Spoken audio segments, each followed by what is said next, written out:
estudiosos que cuando tú haces una frase y rima, pues esa frase es más seguro que se quede en las mentes y en los corazones de las personas, ¿no? Entonces, repite conmigo, cuando Dios comienza a restar, es porque se va a manifestar. Cuando Dios comienza a restar, es porque se va a manifestar. Y bueno, esta enseñanza el día de hoy está basada ahí en el libro de Jueces, capítulo 7, nos habla la palabra del Señor acerca de Gedeón. ¿Cuántos se acuerdan de Gedeón? Todos conocemos la historia de Gedeón, ¿verdad? Vamos a ver esta escena en la vida de Gedeón cuando el Señor le comienza a restar hombres, cuando el Señor le comienza a restar recursos, cuando su ejército comienza a disminuir de una manera muy significativa, ¿no? Entonces, y vamos a ver por qué decimos que cuando Dios comienza a restar es porque se va a manifestar. Muy bien, entonces, ahí están los que quieran. Yo sé que a muchos de ustedes les gusta tomar notas, entonces ahí están las notas. De hecho, la presentación del día de hoy, ahí está en español y en inglés, para aquellos que gusten en inglés o en español. Y nada más para que las tomes y las guardes en tu teléfono, ¿verdad? Sino para que, como dijimos, ¿no? Estamos haciendo un esfuerzo en las redes para que más personas que tienen necesidad del Señor conozcan nuestra iglesia.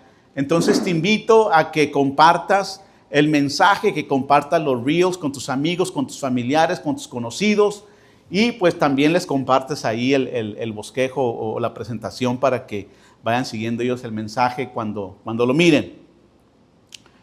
Muy bien, entonces vamos a arrancar. Entonces fíjate que, ¿cuántos han oído de la ley de Murphy? O en inglés se llama Murphy's Law. ¿Cuántos han oído de la ley de Murphy? O Murphy's Law. Sí, ¿verdad? Yo sé que el pastor Jorge ha oído de la ley de Murphy o Murphy's Law. Y bueno, esta ley de Murphy o Murphy's Law, déjame decirte que no es un buffet de abogados, ¿no? Ya ves que muchas veces Murphy's Law o por ejemplo, López Law, así se llama un buffet de abogados. En este caso, Murphy's Law no es un buffet de abogados. La historia es de que el capitán Edward A. Murphy era un ingeniero que trabajaba en un experimento de trineo propulsado por cohetes en la Fuerza Aérea de los Estados Unidos en 1949. Entonces, él lo que encontró es de que descubrió que él le dio unos sensores a los mecánicos para que los instalaran y para que estos sensores pudieran medir las fuerzas G, ¿no? O sea, esas fuerzas de propulsión. Entonces, él se dio cuenta que todos los sensores, él se dio cuenta que las pruebas, los datos que él recabó después de estas pruebas, todos estaban mal. Y dijo, oye, pues no estamos tan mal, ¿qué pasó aquí? Y después, cuando comenzó a investigar, se dio cuenta que todos los sensores habían sido instalados al revés. Entonces, él fue el que, él se dio cuenta, y tras descubrir esto, Murphy comentó lo siguiente, dijo, si una tarea puede hacerse mal, esa persona la hará de esa manera. Y ya después se convirtió el Murphy's Law en algo más popular y la gente lo hizo de la siguiente manera. Todo lo que pueda salir mal, saldrá mal, ¿no? Entonces, pero ¿cómo decimos esto, no? ¿Y por qué ando tan negativo el día de hoy? Bueno, vamos para allá, no se preocupen, ¿no? Lo vemos cada día, ¿no? La paradoja del pan tostado, la tostada, o también una tostada, ¿no? Cuando compramos una tostada, y cuando traes una tostada, vamos a decir, ¿no? Ahí de cuerito, no sé qué les gusta, de ceviche, no sé, ¿da? Y se te cae, y quisieras que cayera del lado donde la tostada, ¿no? Para que la puedas levantar. Pero sucede que como el lado del camarón está más pesado, la tostada cae así, automáticamente. Lo mismo cuando tienes un pan y le pones mermelada y lo tuestas y te lo vas a comer bien a gusto, ¿verdad? Y de repente se te cae el pan, esas mañanas que de repente que pareciera que no vemos la nuestra, ¿no? Y se te cae el pan con mermelada. ¿De qué lado crees que cae el pan? De la mermelada. ¿Por qué? Porque la mermelada está más pesado y te ensucia la cocina, te ensucia el piso, te ensucia todo, ¿no? Ahí las hermanas saben lo que estoy hablando. Entonces, ¿Cuánto les ha pasado también que vas en el freeway, en la autopista, y dices, no, esa línea va rápido, y te cambias para ahí, ¿qué pasa? Se alenta.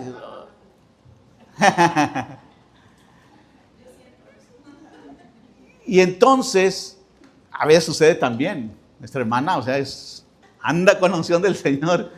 Qué bueno, gracias a Dios. A veces en la industria, el equipo más crítico falla en el peor momento.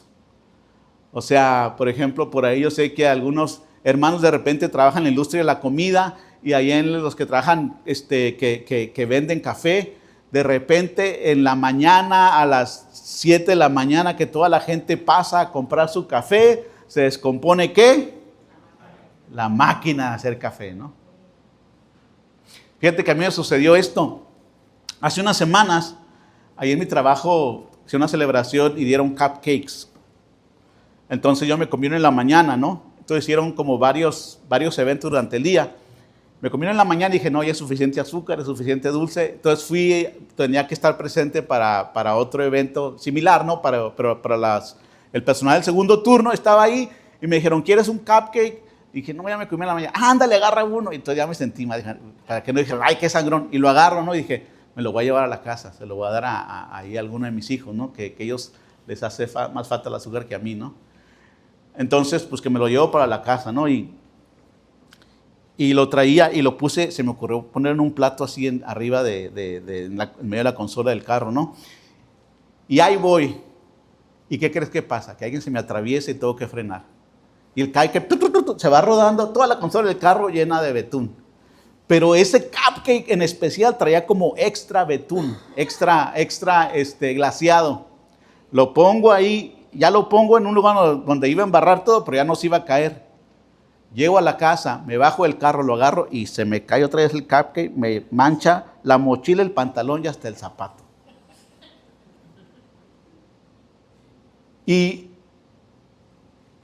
Pero espera, no te desanimes.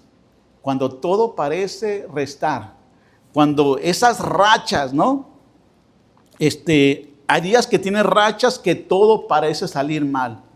Que parece que todo va de mal en peor. Parecía que en lugar de ir avanzando, vas hacia atrás. Que en lugar de ir en aumento, vas disminuyendo.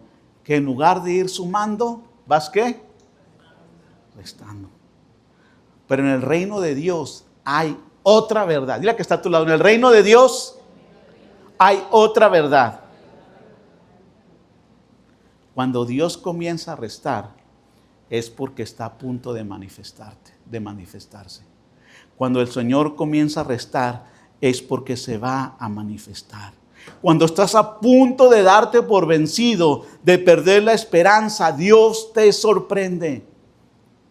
Nos habla la palabra de Dios de Moisés, que cuando ahí se metió en problemas porque mató a un egipcio y tuvo que ir al desierto y allá estaba solo, inclusive cuidando el ganado de su suegro. Se puede decir que era una persona con ninguna influencia sobre nadie, después de haber sido el nieto del faraón. Y cuando Moisés estaba en su punto más bajo, el Señor le llama para que libere a toda una nación. Y Daniel estaba muy bien en el palacio, estaba muy bien, era un consejero del emperador y todo le iba bien. Y de repente cuando todo le iba bien,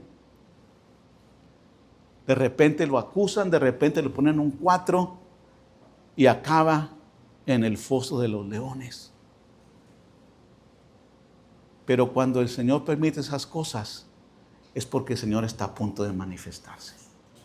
Es cuando el Señor comienza a restar, es porque se va a manifestar. Y el Señor se manifestó en la vida de Daniel y estuvo dentro del foso de los leones, y los leones no le hicieron ni un solo daño, ni un daño, ni un rasguño.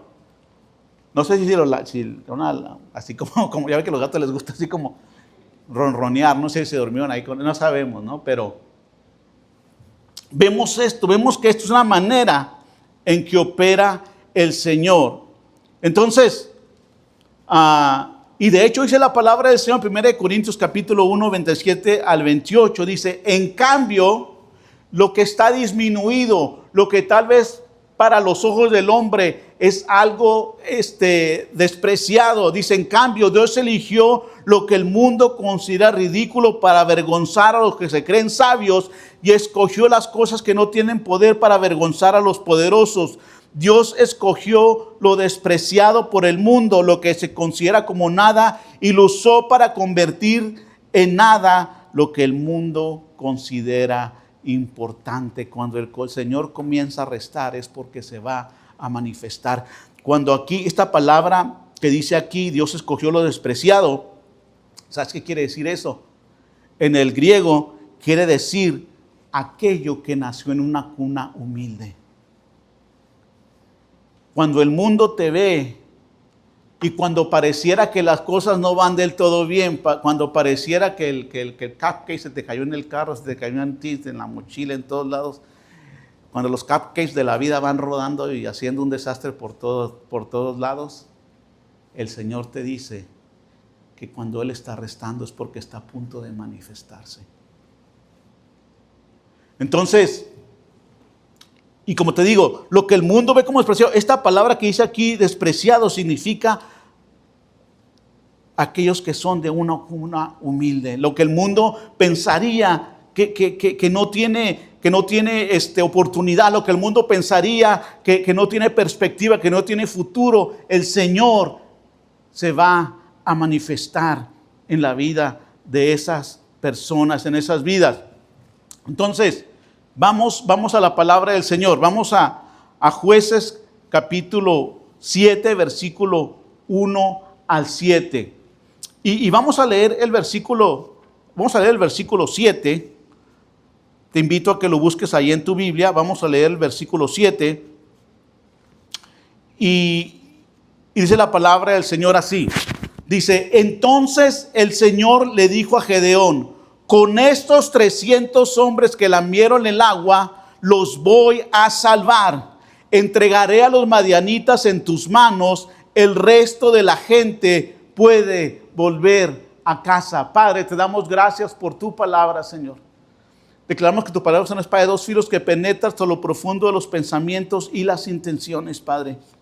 Cualquier pensamiento, cualquier intención que vaya contrario a tu palabra, declaramos que desde este momento está sujeta a tu voluntad, Señor.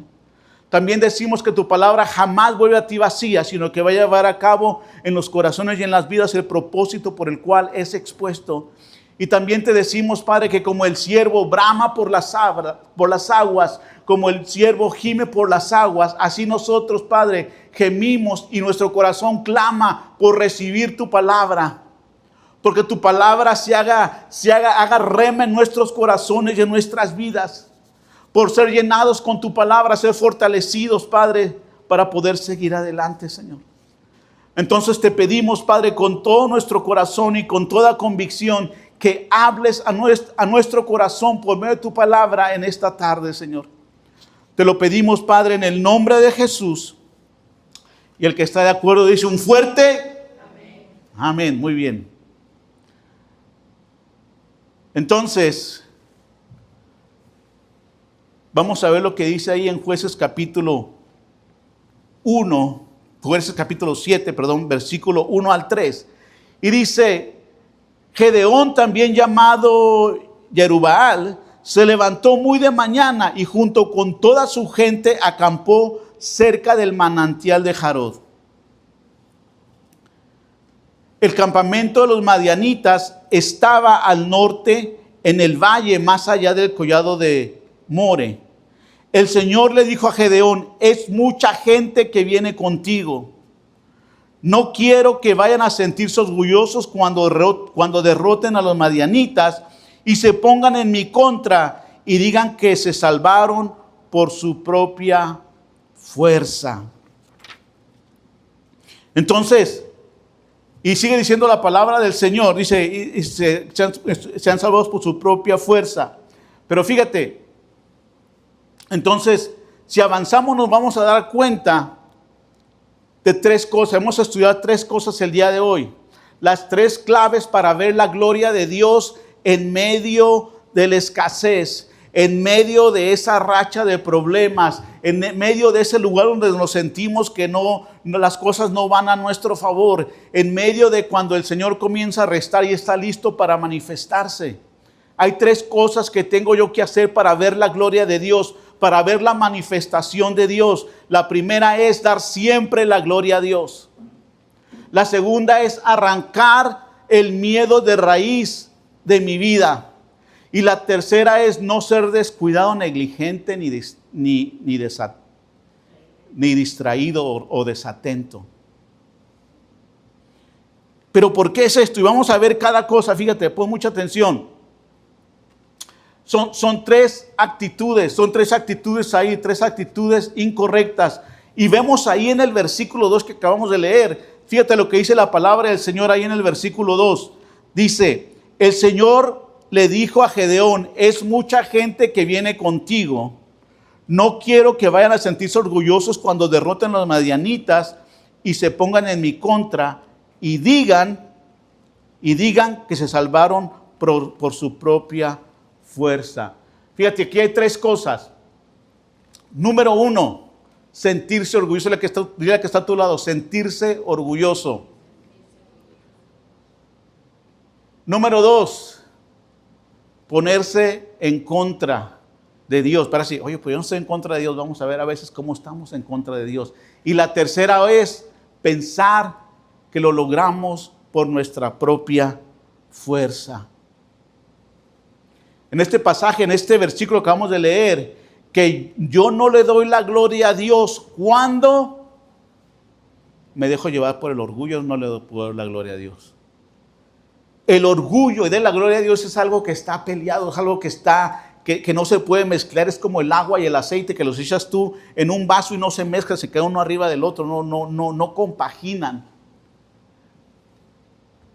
Entonces, cuando yo no le doy la gloria a Dios, cuando me dejo llevar por el orgullo. Cuando también, si darnos cuenta, no le damos la gloria a Dios. Cuando no me alineo con el movimiento de Dios, ni con su propósito para mi vida. Cuando mis acciones, cuando mis metas, cuando mis sueños, cuando mis anhelos, cuando los deseos de mi carne y de mi corazón no se alinean con el movimiento de Dios, con el mover de Dios, ni con su propósito para mi vida. Tenemos que tener siempre cuidado de estar alineados con lo que el Señor quiere hacer, de estar alineados con el propósito que Dios tiene para nuestras vidas. Y la tercera cosa que tenemos que ponernos listos porque si llegamos a caer en este error, no le damos la gloria a Dios, es confiar en mis propias fuerzas y atribuirme a mí mismo el mérito de mis logros. Fíjate, cualquier cosa que tú hagas, que tú logres, tienes que darle la gloria a Dios. Aunque hayas tú puesto mucho de tu esfuerzo, ¿quién te dio la habilidad? ¿Quién te dio la inteligencia? ¿Quién te dio los talentos? ¿Quién nos los dio?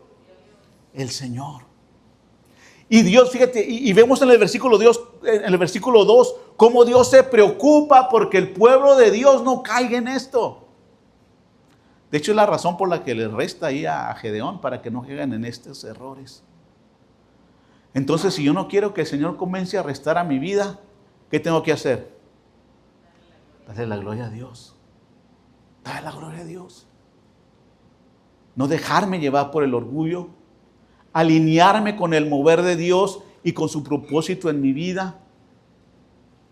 Y no confiar en mis propias fuerzas, sino siempre decir, Señor, tú eres el que me das fortaleza, tú eres el que me das fuerza, Señor. Todo lo puedo en Cristo, ¿que qué? Sí. Pero a veces le cambiamos, todo lo puedo en mi cuenta de banco, o todo lo puedo en mi inteligencia, o todo lo puedo en mis posesiones, o todo lo puedo en que soy Juan Camané. No, no es cierto.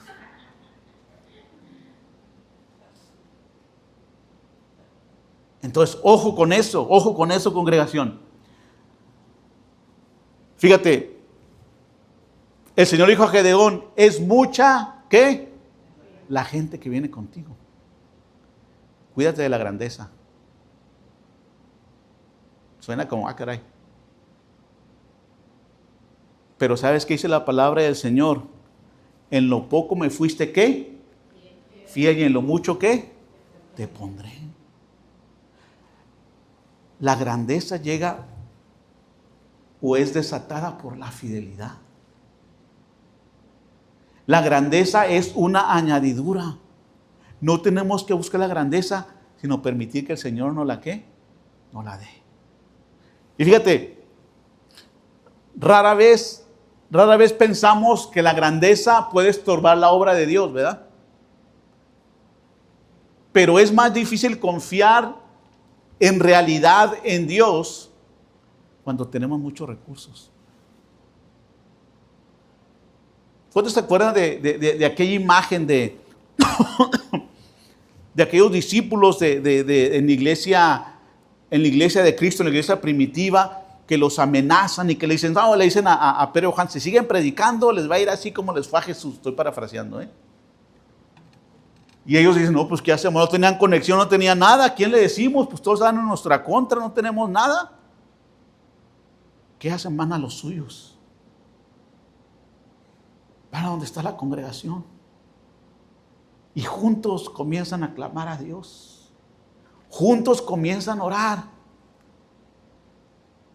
Y dice la palabra del Señor que después de que ellos oraron, ese lugar tembló. Su fe no tembló. Su denuedo por predicar la palabra no tembló. El lugar tembló. ¿Por qué? Porque ellos sabían depender del Señor.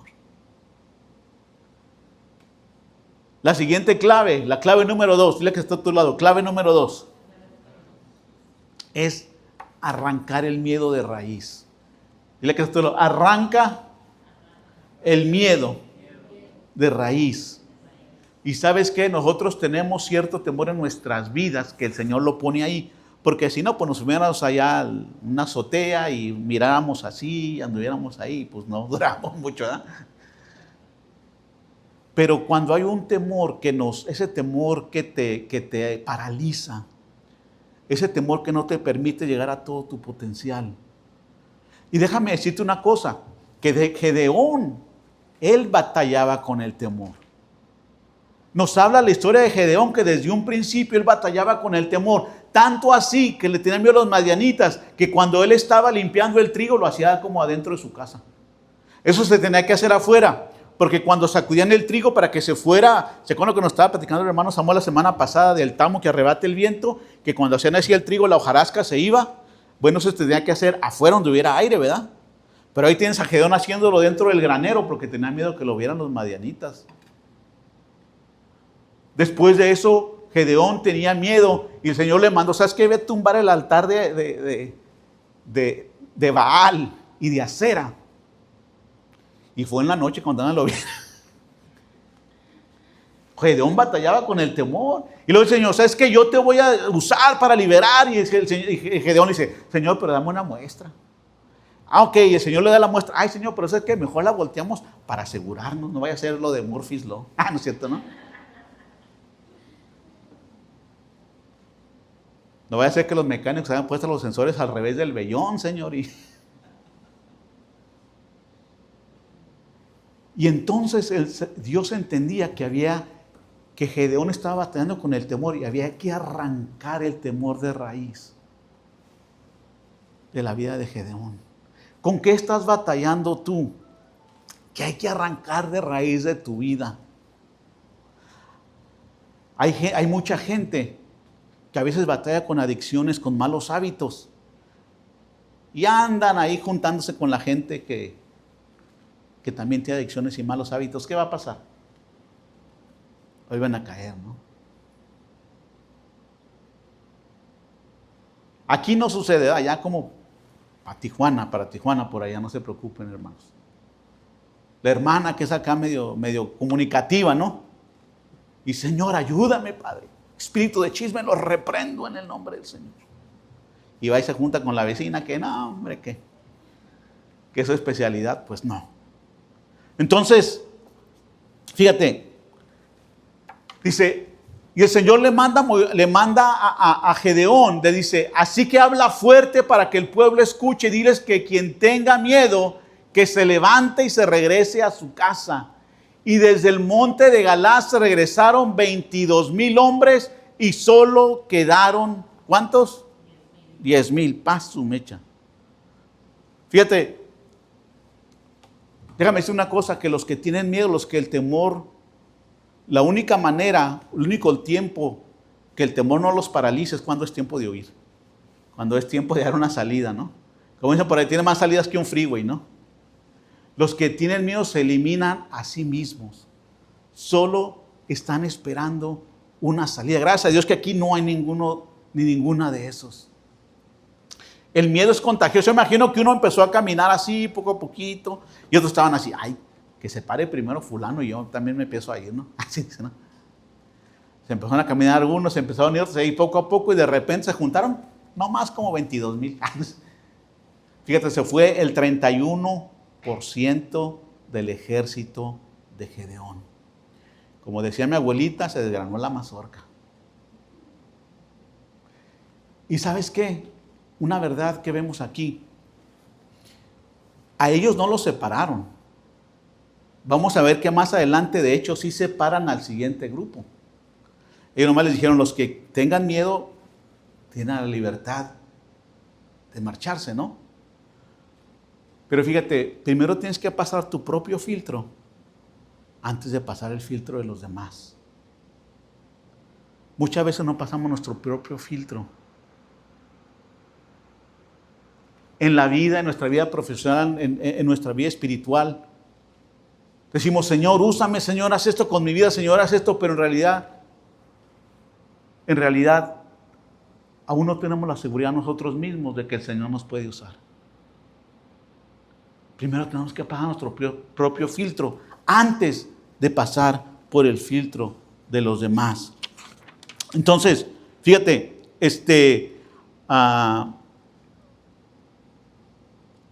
otra cosa aquí bien importante.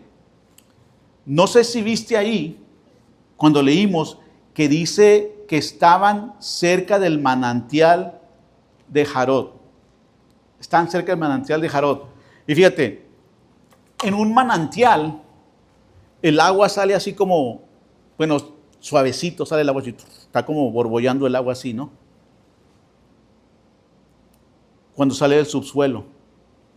Normalmente, el agua subterránea emerge de una forma natural a la superficie. Es un movimiento de agua, es un movimiento suave de agua, un movimiento tranquilo. Ten eso en mente. Aquellos que decidieron irse por el miedo estaban en el manantial de Jarod. Recuerda eso porque vamos a visitarlo de nuevo eso. Entonces, clave número 3. No ser descuidado, negligente, ni desatendido o distraído. No ser descuidado, negligente o desatento. Vamos a ver lo que dice ahí la palabra del Señor. Fíjate, pero el Señor, el versículo 4 del versículo 6 dice, pero el Señor volvió, ¿qué dice ahí? Pero el Señor volvió a decir, todavía es mucha gente, llévalos al río para que allí los ponga a prueba. Ahí ya iban a ser separados, ¿no? No era el filtro de ellos mismos. Llévalos al río para que los ponga a prueba. En otras versiones dice, llévalos, bájalos a las aguas para que ahí yo los vea, ¿no? Entonces entendemos que estaba el manantial de Jarod, pero ese manantial después comenzaba a bajar porque dice que estaban en el monte de ¿qué? De Galaad. Entonces va el manantial, sale el agua y con la gravedad de esa agua comienza a tomar velocidad y se convierte en un ¿qué? En un río. Fíjate, esto es bien importante. Una vez andamos allá por Puerto Vallarta y andamos allí en un río, en un lugar que dice que ahí es en la película del Predador, ¿no? Nos dijeron, ¿quién sabe? ¿Eh? A lo mejor era un tourist trap, como dicen. Entonces nos decían, ¿sabes qué? Nomás pónganse listos, porque a veces allá en la sierra comienza a llover bien fuerte y baja el agua y han sucedido muchos accidentes. O sea, aquí no lo ves, pero ahí en la sierra llueve y de repente se viene el agua, una torrente muy fuerte, ¿no? Entonces, Esa es la situación. Entonces, como dice aquí la palabra del Señor, todavía hay mucha gente, llévalos al río para que ahí los ponga a prueba. Si yo te digo, este puede acompañarte, irá contigo, pero si te digo, este no te acompañará, entonces no irá contigo.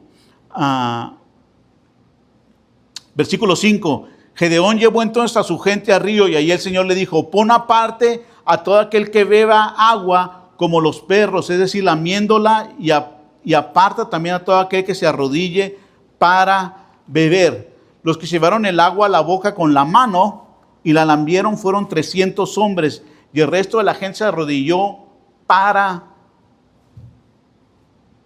beber. Entonces, fíjate, de estos hombres que estamos hablando, lo malo que no está aquí nuestro hermano Raimundo, ¿verdad? Pero él estaría de acuerdo conmigo. Desde cómo agarra el martillo se conoce a quién, al carpintero, ¿verdad? Entonces, esos 300 hombres, entonces, ¿cuál es la diferencia aquí que es lo que estaba pasando? La mayoría, ¿cuántos quedaban? Dijimos, 10,000. De esos 10,000, 9,700 llegaron ahí a tomar agua y pensaron que era un picnic. Se tiraron de panza y empezaron a tomar agua de río. Estaban ahí tomando agua como si anduvieran en un picnic, como si anduvieran de vacaciones. Y 300 se acercaron al río y así como se doblaron sus rodillas y agarraron agua y bebían el agua así. ¿Qué quiere decir esto? Fíjate, cuando tú haces eso, estás más alerta, más atento, con más visión y eres más eficaz. Dice, están más alertas a lo que podía pasar, tenían más visión. Si estás agachado así, no ves lo que está pasando a tu alrededor. Si estás así tomando el agua, estás viendo con un ojo, como decían, con un ojo ahí a lo que pueda pasar y con el otro ojo bebiendo agua, más efectivos, con la mente puesta en la batalla. Ellos tenían presente que ellos estaban en una guerra, que estaban a punto de lidiar una batalla, a punto de librar una batalla. Estaban alertas, tenían más visión, como dije, más efectivos y con la mente puesta en la batalla. Déjame decirte que la coalición del ejército madianita contra los que iban a pelear, se calcula que eran 135,000.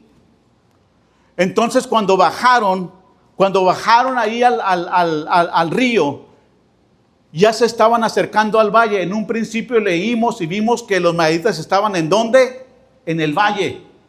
Comenzaron a bajar hacia el valle donde el río ya tomaba fuerza, donde el río ya tomaba más movimiento. Se estaban acercando al campo enemigo y se tiraron al piso como si estuvieran en un picnic.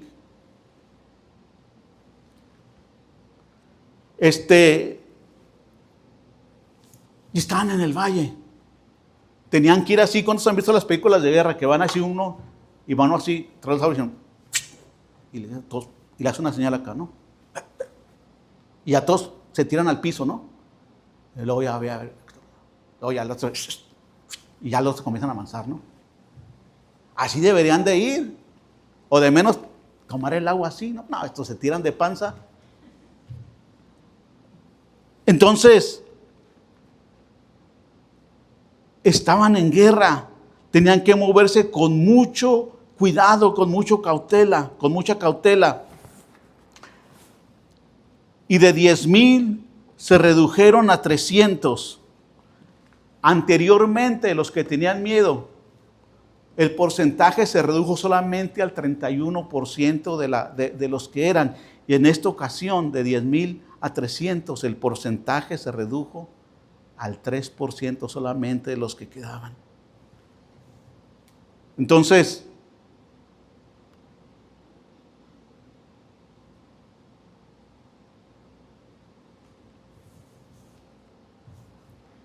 Déjame decirte que es importante que nos cuidemos de la comodidad.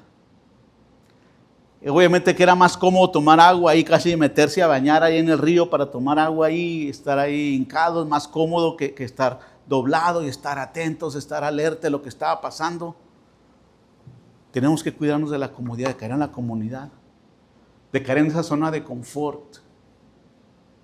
Dice la palabra en Apocalipsis capítulo 3, versículo 11, yo vengo pronto, afuérrate de lo que tienes para que ninguno tome tu corona. Los que pensaron primero en la conveniencia, en el camino fácil, fueron descartados. Y déjame decirte que ese era el remanente. Esos eran los que en un principio el Señor había pensado usar a esos 10,000. Eran los que estaban, que se suponía que el Señor iba a usar. Déjame decirte que tú y yo somos un remanente del pueblo de Dios. Pero ¿cuántos de remanentes están enfocados en sí mismos? Están enfocados en la comodidad. Están enfocados en no batallar.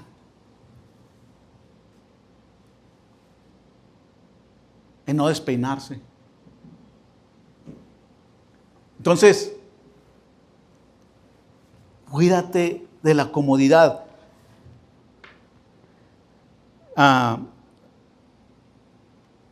Ahora, algo bien importante, fíjate, regresamos a lo del río. El río es una corriente que fluye desde las alturas hasta las profundidades con fuerza y velocidad. La palabra del Señor nos habla y el movimiento así de aguas rápido, con velocidad, en muchas ocasiones ese movimiento es un tipo de los problemas, de los retos que tenemos en nuestra vida. Nos habla la palabra del Señor en Mateo capítulo 7, versículo 25. ¿Cuándo se acuerdan del hombre prudente que edificó su casa sobre la roca y el imprudente que edificó su casa sobre la arena? Entonces, y entonces ese hombre, dice la palabra del Señor, cayó la lluvia y vinieron ríos y soplaron vientos y azotaron aquella casa, pero esta no se vino abajo porque estaba fundada sobre la roca. Entonces, sabemos que esta parábola es una analogía a los problemas de la vida, de cómo nuestra vida, cómo nuestra casa puede subsistir, puede sobrevivir los azotes de la vida, los problemas de la vida. Y déjame decirte que estos últimos que fueron descartados, no es que tal vez no tuvieran habilidad, no es que tal vez no fueran buenos para la batalla, es que simple y sencillamente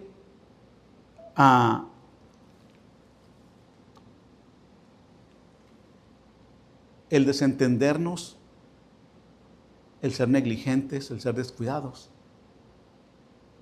es simplemente una decisión que hacemos. No tiene nada que ver con, no, es que el Señor no me dio dones a mí, no tiene nada que ver, es que el Señor no puso nada en mis manos, es una decisión que tú y yo tomamos.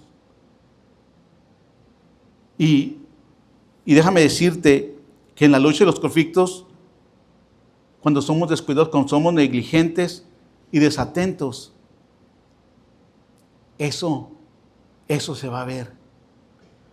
Y una lucha, una prueba que venga a nuestras vidas vamos a tener un tiempo más difícil. Porque no hemos sido cuidadosos, no hemos sido negligentes con nuestro trabajo, con nuestra relación con el Señor. No hemos sido negligentes en acercarnos al Señor, no hemos sido negligentes en el trabajo de Dios. Y el primer grupo que se fue a casa eran los que tenían miedo. El segundo grupo que se fue a casa eran los descuidados, los negligentes, los desatendidos, desatentos. Y déjame decirte que el Señor, en medio de nuestra debilidad, el Señor está ahí. Dice su palabra que Él jamás va a terminar la obra en nosotros. Pero nosotros no podemos desatendernos. No podemos ser negligentes en nuestra vida espiritual, en nuestro caminar con el Señor. No podemos ser descuidados en aquella cosa tan preciosa que puso el Señor en nuestras manos, en nuestro ministerio, en todas las cosas que el Señor nos ha dado. Entonces, dice la palabra del Señor, dice, cada vez Él me dijo, mi gracia es todo lo que necesitas, mi poder actúa mejor en mi debilidad. Así es de que ahora me alegra jactarme de mis debilidades para que el poder de Cristo pueda actuar a través de mí. Fíjate, el apóstol aquí está diciendo, ¿sabes qué? Sí, yo sé que hay cosas que no he resuelto, pero estoy dispuesto. Aquí estoy. Yo entiendo que no lo he resuelto todo, yo entiendo que hay cosas, Señor, que me están aquejando, pero aquí estoy, Señor. No voy a descuidar el ministerio que me diste, Señor.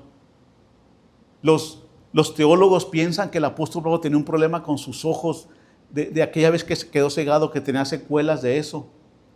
Y que él batallaba mucho con eso. Y que le pedía al Señor, Señor, ¿sabes? Quítame todo, sáname por completo, Señor. Y el apóstol Pablo pudo haber dicho, ¿sabes qué? No, pues yo ya estuvo, ya no voy a seguir predicando la palabra del Señor. Pues el Señor no me quite este problema con mis ojos, no me quite este aguijón que tengo. Pero el ejemplo del apóstol Pablo es que él jamás fue descuidado, desatento o negligente con lo que el Señor puso en sus manos.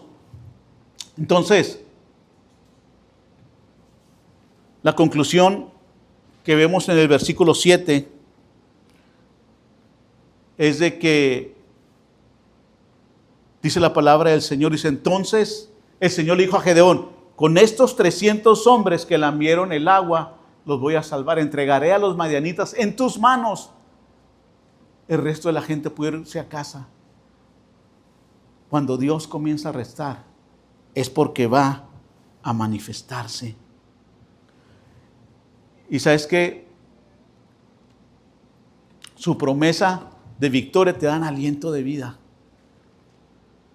Y tal vez estás batallando con algo, tal vez te falta algo, te sientes incompleto para servir al Señor, pero su promesa de victoria te da aliento de vida. Tal vez las cosas no han ido del todo bien. Tal vez el cupcake de la vida anda haciendo de las suyas. Pero cuando el Señor comienza a restar es cuando está a punto de manifestarse. Es cuando está a punto de darte la victoria. Aunque te sientas disminuido, aunque estés reducido, aunque las cosas no estén del todo bien, si el aliento de Dios está sobre ti, todo saldrá bien. Es tiempo de decir, Señor, sopla aliento de vida en mi situación, en mi vida, en mi familia, en mi comunidad, Señor. Y bueno, vino a mi mente esta visión que da el Señor al profeta Ezequiel, al tocayo. Dice la palabra del Señor que el Señor llevó a Ezequiel a un campo de huesos secos, de huesos que estaban ya aún polvosos. No tenían tejido, no tenían nada, no tenían coyunturas, ni músculos, ni nada, dice la palabra del Señor. Pero el Señor le dice a Ezequiel, esto dice el Señor soberano, miren, voy a poner aliento en ustedes y los haré vivir de nuevo. Les pondré carne y músculos y los cubriré con piel. Pondré aliento en ustedes y volverán a la vida. Entonces sabrán que yo soy el Señor. Aunque los huesos estén secos y hasta polvosos y no tengan ni el último vestigio de carne, ni de tejido vivo, ni un resquicio de vida, si el Señor sopla, si el Señor respira sobre de eso, el milagro va a suceder y la victoria va a venir a tu vida.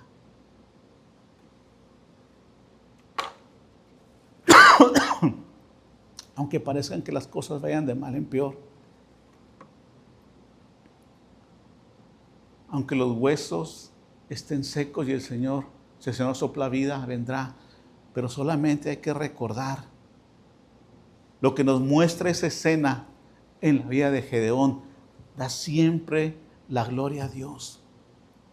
Arranca el miedo de raíz de tu vida y no ser descuidado, negligente y desatendido en tu caminar con el Señor, en lo que el Señor ha puesto en ti. Ser buenos mayordomos, buenos administradores en todos los aspectos de nuestra vida, no solamente en el aspecto espiritual, en el aspecto material que es puesto el Señor en nuestras manos.